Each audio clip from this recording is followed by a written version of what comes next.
We're here to fill you in on two of the most important plays of the cell cycle, mitosis and meiosis. Mitosis produces the trillions of somatic cells making up our bodies, and it also replaces dead and damaged cells. Meiosis produces gametes, eggs or sperm, occurring in the gonads. Genetic recombination is also an important aspect of meiosis, resulting in variation of offspring. Natural selection throughout evolution causes the offspring with the most favorable traits received through genetic recombination to survive.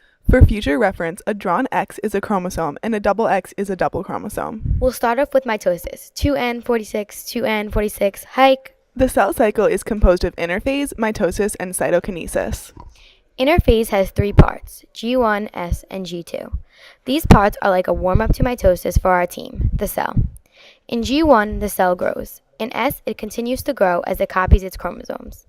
In G2, it grows more as it completes preparations for cell division. After warm-up, our team is ready to go. The team has now doubled its number of players, better known as its chromosomes. The first stage of mitosis is prophase. The chromatin fibers become tightly coiled and condense into chromosomes, and the nucleoli disappear. The nuclear membrane breaks down. The centrioles move to opposite ends of the cell. The duplicated chromosomes are identical sister chromatids joined at their centromeres. The mitotic spindle, shown in pink, begins to form. After this part of the play is completed, the team moves to the next stage, metaphase. This is the longest stage of mitosis. The players line up on the metaphase plate, an imaginary plane in the middle of the cell. The spindle also continues to form. The double-stranded chromosomes are attached at the centromeres to the spindle microtubule. The team then moves into the shortest stage of mitosis, anaphase. It begins when the centromeres of each chromosome separate. There are now twice as many chromosomes as there were in metaphase because each sister chromatid has its own centromere and is now a chromosome. The two daughter chromosomes begin moving towards opposite ends of the cell. By the end of anaphase, each end of the cell has equal and complete collections of chromosomes. The team then moves into the final phase of mitosis, which is telophase. Two daughter nuclei form in the cell. The nuclear envelopes form, nucleoli reappear, and the chromosomes are less condensed. After mitosis is complete, the team is not finished yet. It still must go through cytokinesis, which is usually well underway by late telophase. In animal cells, a cleavage furrow forms and pinches the cell in two. In plants, a cell plate forms. Cytokinesis is comparable to the victory lap or the shaking of hands. The final result of this play is two identical teams with diploid number of players. Now you know all about our first crucial play to success. We will now move to our second play, meiosis. N23, N23, hike. Meiosis is a little more complicated and is divided into 2 rounds of chromosome separation and 2 divisions, but only 1 replication. Meiosis 1 involves separating homologous chromosomes. It is preceded by an interphase similar to that of mitosis interphase. In the first part of this play, prophase 1, chromosomes begin to condense and crossing over is completed. This is the exchange of corresponding alleles by non-sister chromatids.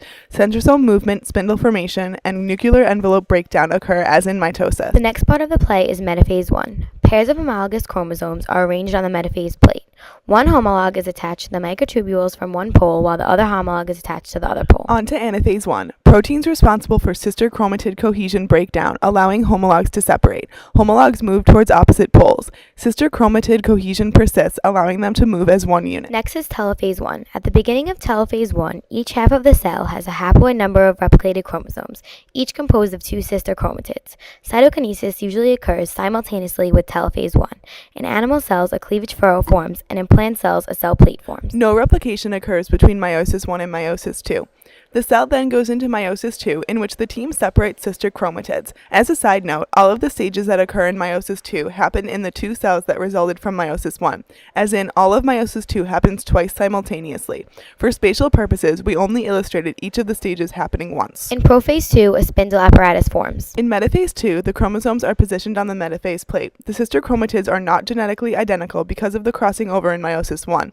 The connecticers of sister chromatids are attached to microtubules extending from opposite poles. Team then moves to complete anaphase 2. The chromatids separate after the breakdown of proteins and move toward opposite poles as individual chromosomes. In telophase 2, nuclei form, the chromosomes begin decondensing, and cytokinesis occurs. Result of meiosis is 4 daughter cells, each with a haploid set of unreplicated players. Each of the 4 daughter cells is distinct from the parent cell and each of the other 3 daughter cells. To sum up our plays, we will recap some similarities and differences between them.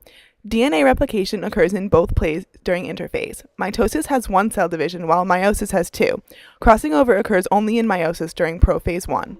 Mitosis produces two diploid cells identical to the parent cell and to each other. Meiosis produces four haploid cells containing half as many chromosomes as the parent cell, which are not identical to parent or other daughter cells. Both of the plays that we covered today are extremely important. Mitosis allows our bodies to repair dead or damaged tissues, as well as allowing us to grow from a zygote to a multicellular adult. Without meiosis, reproduction would be impossible and mitosis would be rendered irrelevant. Therefore, knowing the details of both of these important cycles is essential to understanding the biology of life.